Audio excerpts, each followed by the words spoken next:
At after nga nating kumain guys, yan, Daddy Jepo nyo pinagpatuloy na niya yung kanyang pagkikilo ng bigas dito sa tindahan.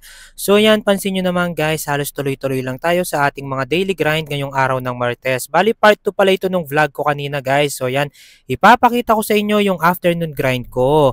And after ko nga magkilo ng bigas guys, eto, pansinin nyo naman guys dahil ayoko talagang nai-stock ng walang ginagawa dito sa tindahan habang nag-aantay tayo ng mga customer.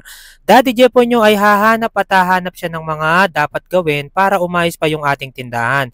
At ayun nga, napansin ko guys, yung mga biscuit natin, halos paubos na. So ayun, nilabas ko na yung mga stock pa natin dito sa ating legendary cabinet. At ayan, tuloy-tuloy lang ako guys sa paggugupit ng ating mga biscuits at breads. Para naman nating ma-display sa ating istante guys. So yan, medyo yung mga biscuit guys yan sa tindahan, konting tip ko lang, mga slow moving lang naman yung mga yan.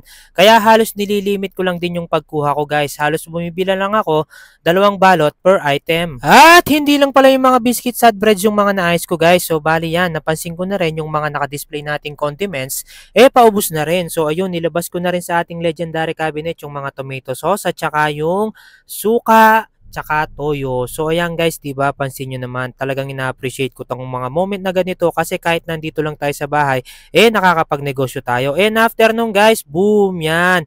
Sakto pagkatapos ko nga dun sa mga ginawa natin sa tindahan, yan, yung anak ko naman yung ihatid ko guys. So ito, another appreciating moment na naman to guys para sa isang tatay na katulad ko. Kasi nga yan, 'di ba?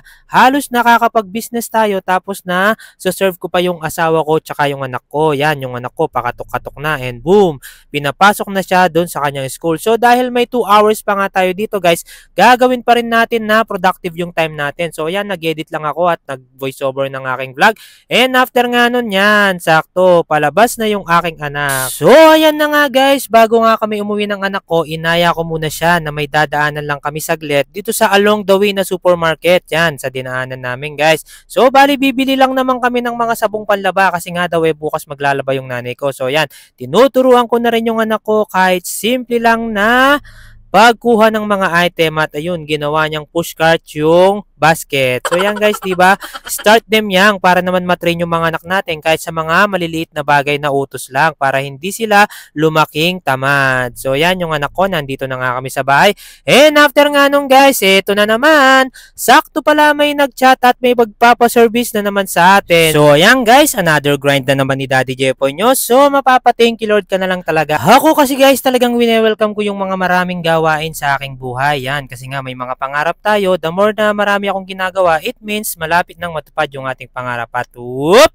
Boom! Yan. Change outfit lang tayo guys. So this is what I call true self-love. So yan. Kung paano malagaan yung sarili mo guys, para sa akin yan yung true self-love. Kasi nga yan, yung exercise, hindi pag-inom, hindi paninigarilyo, yung hindi pagbisyo ng mga pangit. Yan. Kailangan nalagaan din natin yung pangangatawan natin guys. So yan yung mga daily routine ni Daddy Jepo nyo.